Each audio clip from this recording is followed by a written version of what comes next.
Días del Bicentenario. Esta proclamación me parece que se ha demorado 43 días, un mes y medio finalmente para que se proclame a Pedro Castillo. Y nos encontramos ya, la veo aquí en vivo, a Maite Vizcarra, ella es politóloga, para conversar sobre esta proclamación y también sobre los retos que va a tener Pedro Castillo como presidente del Bicentenario. ¿Qué tal? Buenas noches, Maite. Gracias por acompañarnos en 24 horas. Muchas gracias, Marisol, a disposición. Claro, conversábamos más temprano también con Iván García sobre las dudas que habían sobre Pedro Castillo, pero finalmente ya es presidente y ahora podemos sí esperar que el presidente electo empiece de alguna manera a dar información, a dar nombres, sobre todo sobre su primer gabinete.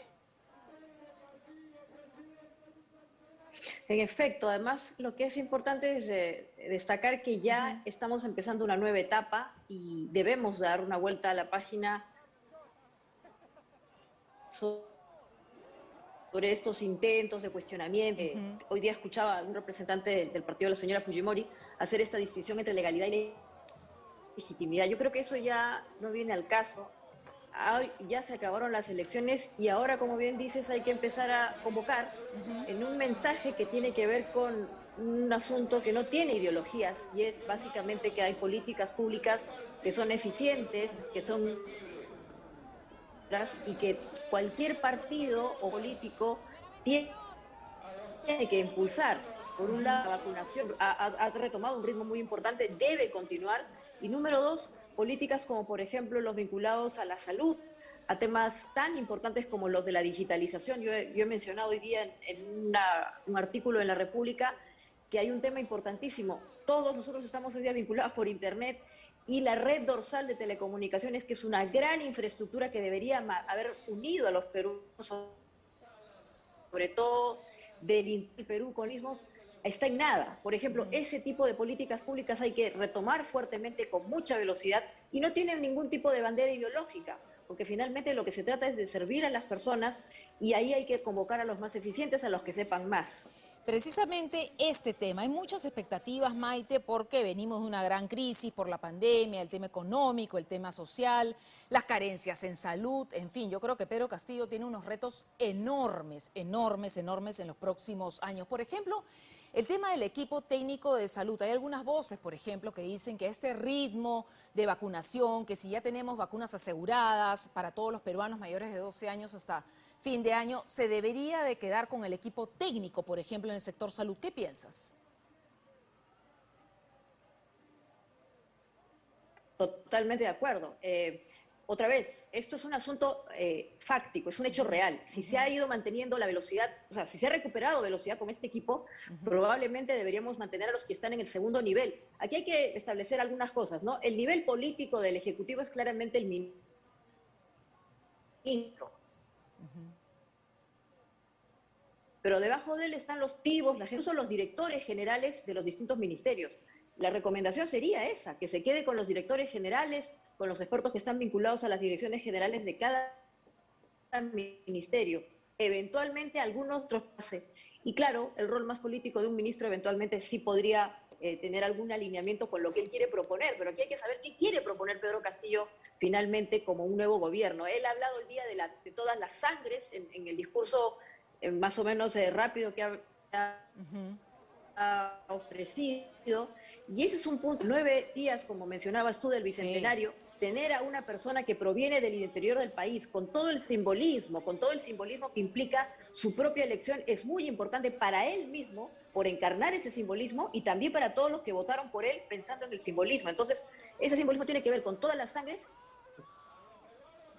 todas las ideologías, pero al mismo tiempo van a aportar al país, y eso implica a los que se están todavía manteniendo en este gobierno con buen talante. Y sobre todo también, Maite, que sepa, que interiorice que él tiene que gobernar para todos los peruanos, ¿no es cierto? Para los que votaron por él y para los que votaron por Keiko Fujimori o en contra de él, ¿no? Porque hay mucho voto también en contra de Pedro Castillo que votaron por Keiko Fujimori. Entonces, ¿hasta qué punto él tiene claro o tendrá claro en esta conformación del nuevo gabinete, en el nombramiento de la PCM, eso precisamente, ¿no? Que tiene que unir y aglutinar a todas las fuerzas también políticas.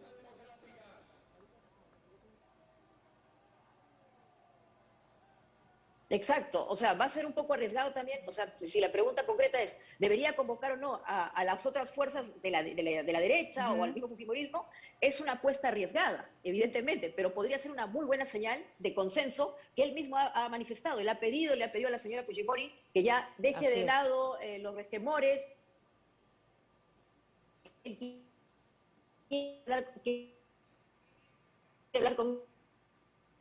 Bueno, un buen punto sería que también se ha manifestado de una manera bastante belicosa durante todos estos días, estos 43 días que has mencionado tú, podría convocarse, pero es una apuesta políticamente arriesgada. Aquí vamos a tener el primer gran reto del señor Pedro Castillo como un político, como alguien que ya realmente va a entrar a un nivel importante de gobierno. Estamos hablando del gobierno de un país, ya no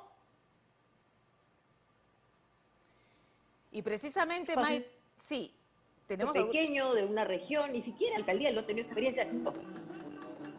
de lo que hemos hablado también más temprano es el talón de Aquiles, que significa Vladimir Cerrón, ¿no es cierto?, para Pedro Castillo. Precisamente, acompáñanos a ver esta nota, Maite, conversamos contigo después de esta nota, porque la Unidad de Investigación Financiera ha paralizado una transacción por más de 1 millón de soles del fundador de Perú Libre, precisamente de Vladimir Cerrón, quien pretendía retirar todo este dinero que guardaba en una de sus cuentas bancarias. Esto ocurrió un día después que se solicitara incluir a Cerrón en las investigaciones de los dinámicos del centro. Vamos a revisar la nota. En medio de un contexto tenso por la investigación contra la organización criminal Los Dinámicos del Centro, integrada por dirigentes y allegados al Partido Perú Libre, el secretario general de dicho partido, Vladimir Cerrón, intentó hacer una operación bancaria que podría complicar su situación legal. Y es que el ex gobernador de Junín, condenado por corrupción, trató de retirar 1.236.523 soles a través de un cheque de gerencia, pero no se lo permitieron. Y es que Cerrón fue informado que la Unidad de Inteligencia Financiera procedió a congelar ese dinero.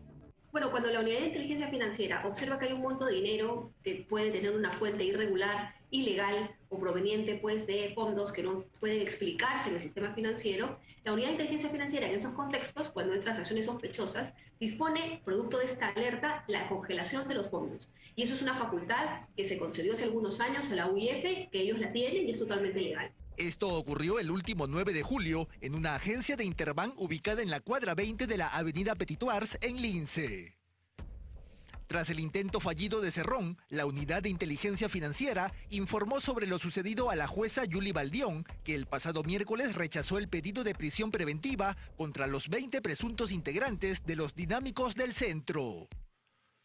De igual manera, se informó al fiscal de lavado de activos de Junín, Luis Cárdenas Moreno, quien ya había iniciado una indagación preliminar contra Cerrón por supuestamente depositar 1.200.000 soles en una agencia de la Caja Huancayo en marzo del 2020. Probablemente se ha citado, les ha requerido el sustento de dónde viene este dinero, porque estamos hablando de más de 1 millón de soles, ¿no?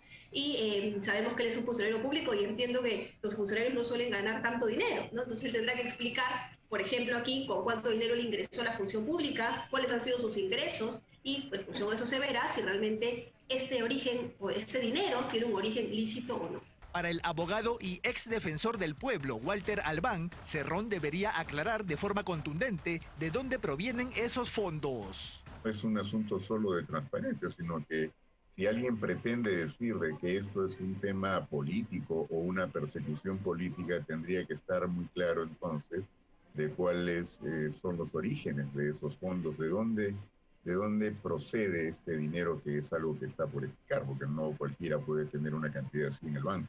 Cabe recordar que el 7 de julio, 2 días antes del intento de retiro del dinero, la procuradora anticorrupción de Junín, Nora Flores, solicitó a la fiscal Bonnie Bautista que incluya en la investigación del caso Los Dinámicos del Centro a Vladimir Cerrón.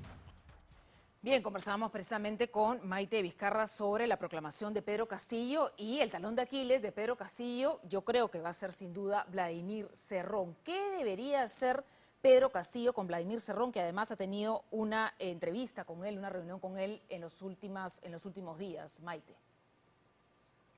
Mira, Marisol, yo creo que ahí, como él mismo además ha manifestado, va a tener un interés importante en desarrollar acciones anticorrupción.